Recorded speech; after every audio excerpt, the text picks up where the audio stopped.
hats, but tonight I'm here as somebody who has gone through an abortion and also as somebody who is on the other side of it, reaching out and helping women and men who have faced that same choice, who bought that same lie. I actually was a born-again Christian when I had my abortion. I had a fairly normal life.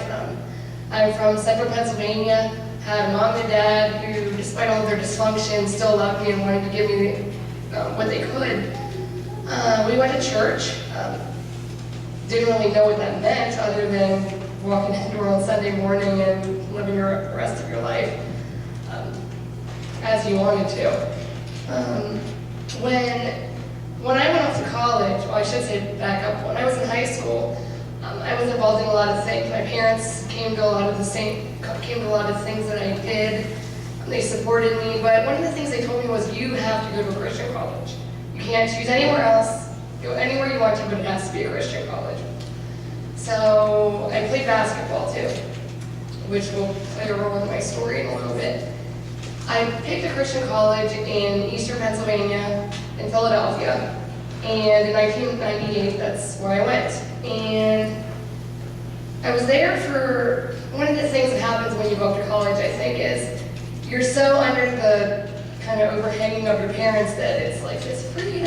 You know, you want to go and you want to do what you want, and you don't have anyone to answer to. Maybe your parents call you every once in a while, but you really are on your own. And for most people, they're unprepared to be on their own, I would say. And so when I went off to college, I had a roommate, that was it. And one of the things I had was a computer. And it was this new, I don't know if it was new in 98, it was new to me. You get online, you get in chat rooms, talk to people all over the world. And I think that was one of the lure for me, was you just start talking to whoever you wanted. And my roommate and I thought it was really cool. We got into this talking in the chat rooms. And then I was at some party and met a boy. And I was in my sophomore year of college. And this boy was, I thought, the greatest thing in the world. Well, I was adamant about not having sex until I was married. No, not doing it. And he just pressured me and pressured me and pressured me. And my personality is, you tell me or you say or you beat me down enough times, I'm going to give in. And I remember the night, it was October of 2000, when I lost my virginity in the in the bed of a red pickup truck, in the bed of the red pickup truck. Not romantic like I had imagined it, not when I was married, and I thought, this is not at all what I wanted, but that wasn't enough to stop me. And the second time I had sex, I got pregnant. And I thought, well, one, I was so naive, I didn't know I was pregnant. He told me I was pregnant. Now, how in the world would he know that? I don't know. But I remember getting a pregnancy test, and it was true. And here's the thing. I'm a Christian. I don't love the Lord, but I'm still in his kingdom. I accept him when I was 13 years old. And I thought, my word, I'm going to a Christian college. I'm going to be a disappointment. If I tell my parents, holy crap, they're going to kill me. If I tell my basketball coach I can't play basketball anymore, I got to clearly leave school. My whole life is going to go down the tubes. I don't even know what to do. So I told a friend on my basketball team, and she said, I had this great idea. My mom works at Planned Parenthood. Ugh. So that's what we did. We went to Planned Parenthood, they gave me a pregnancy test. Sure enough, because I already knew I was pregnant. I didn't tell anybody else except for a few people on my college campus. I did tell my basketball trainer. You know what his answer was? Not, we need to go and we can work this out, I'll help you get through this. Not, let's go talk to the chaplain. You can't have this baby. That's his answer. So I remember it, and I remember it so clearly. It was actually 2 days ago, 12 years ago, February 10th, 2000. And a lot of people may not remember things about the clinic. I remember a lot of stuff vividly. I remember what I was wearing. I remember the doctor. I remember the beveled glass windows on the clinic.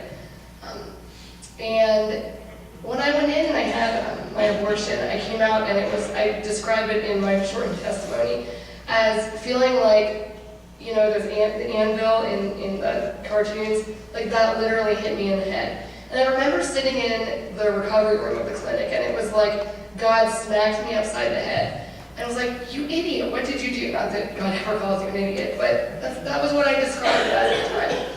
And I remember going back to college thinking, you know what, I wish right now I made a different decision. I mean, it was that fast for me. And I'm not saying that my life came together quickly, but for me, realizing that it was wrong was almost, like, what did you do was almost immediately. Following that, my life went downhill. I didn't really care about playing basketball anymore. I went through the motions. I didn't care about graduating. I went through the motions. And it was like everything was done by rote. You just did it because you had to. I remember really going back to church and getting involved with church and wanting to know the Lord more, but it was just this rote thing for me. And I remember I graduated college. I went and worked in Washington, D.C., and I was there, and my parents had known about this at the time when I told them.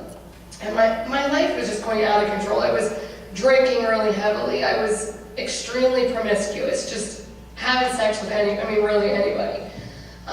Just anxiety, depression, not really feeling like I was worth anything, like Georgette had said. And my mom had said to me, you gotta get help. You just can't be living your life like this.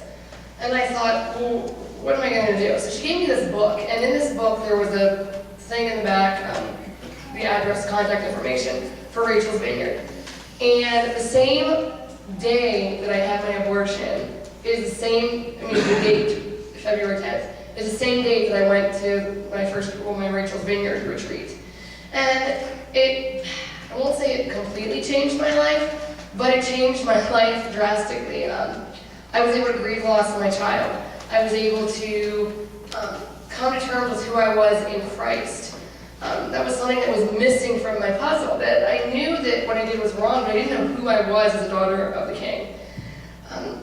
Rachel's Vineyard is, I'll segue into that now I suppose, how many of you know what Rachel's Vineyard is? Okay, a lot of you. Rachel's Vineyard is a ministry that got started in 1998, actually on the campus of Marquette University in Milwaukee, Wisconsin, under the name of Project Rachel. And kind of out of that Project Rachel came a woman named Teresa Burke and her husband, who wrote this retreat manual, and I can tell you on the side later about how her testimony kind of led her to do this retreat, write this retreat. And what it is, we do a retreat model, kind of walking women through the grieving of herself and kind of the anger, the frustration, the loss of their own self, and then coming to terms with who their child was and grieving the loss of their child.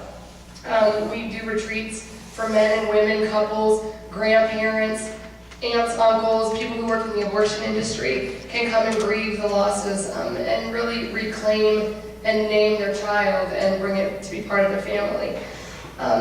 In Western Pennsylvania, there's 2 retreats. There's one interdenominational and one Catholic retreat site. In the area, there's another Catholic retreat in Wheeling and another Catholic retreat in Steubenville. We've worked with hundreds of men and women in those 4 retreat areas, bringing healing and redemption of their life, giving that back to them, really. That's not us. That's really us in our brokenness being used by Christ and allowing His forgiveness and His redemption to really forgive and give people back their voice and give people back their identity. How do we know that we've helped them? Because they tell us, they come back often. And I'm going to kind of end it on a story. We had one lady, she stands out to me. I could tell stories all night about women and men that come. But we had one lady who came, who was diagnosed with multiple sclerosis. And she was like literally bent over with a cane when she came into the retreat. And I thought, oh my goodness, like, this is really bad. It's a medical condition. When she left the retreat, I'm not kidding, it was like she threw her cane down. And like Christ healed her. I know He didn't heal her multiple sclerosis, but He healed her emotionally. She didn't need the cane anymore to walk around. She didn't have to walk around bent over anymore. And that's the best way I can describe it. We see people who come into our retreat on Friday afternoon. Literally hunched over, face down. When they leave on Sunday afternoon, it's literally, it's a miracle. You can't even describe it any other way than that.